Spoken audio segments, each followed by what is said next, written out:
All right, my Facebook peeps and YouTube video watchers. These are the roof seal retainers for a 1967 Mustang fastback. These you can still get.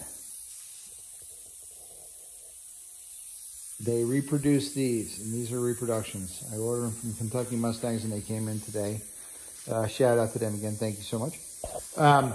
So what I'm going to do is I'm going to document what it's taken or what it's going to take to get these to fit, because this seems to be the biggest question about, you know, when you're buying the parts to do the conversion, or if you're, you know, planning on doing a conversion, that those parts are really made out of unobtainium. So I've heard through the grapevine that you can take 67s and make them fit and make them work. So what I'm going to do is I'm going to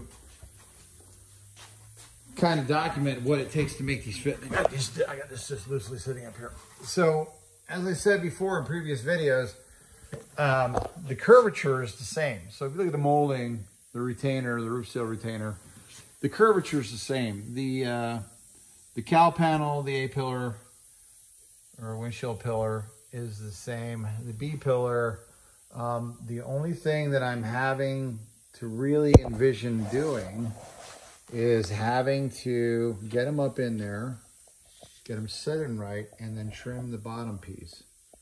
See how that's too long? And remember, I was talking about the sash in the last video.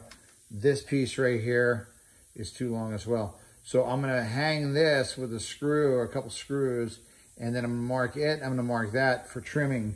And then I'm going to look at some pictures on the internet. And I took some pictures of a friend of mine's fastback Mustang. You see here, this pillar is the same.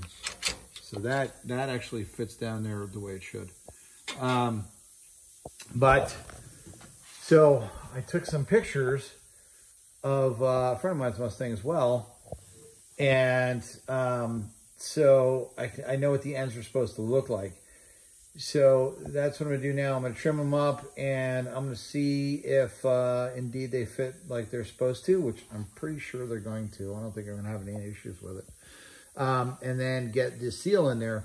And then that's a major hurdle. As I said before, the biggest thing was about doing this was finding the fastback specific parts to 65, 66, which are hard to find, like the interior trim panels.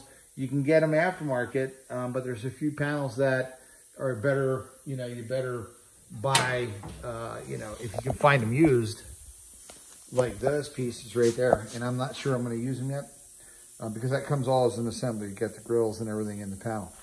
And I got the backing for the vents, and I got to clean those up and recondition those as well. And I also got new aluminum slides for them. These are hard to find as well. But so we're going to see, like I said, go back and see if we can use that 67, 68 roof seal retainer, because that is one of those unobtainium parts that they just don't reproduce for 65, 66. Anyway, I'll let you know how it goes.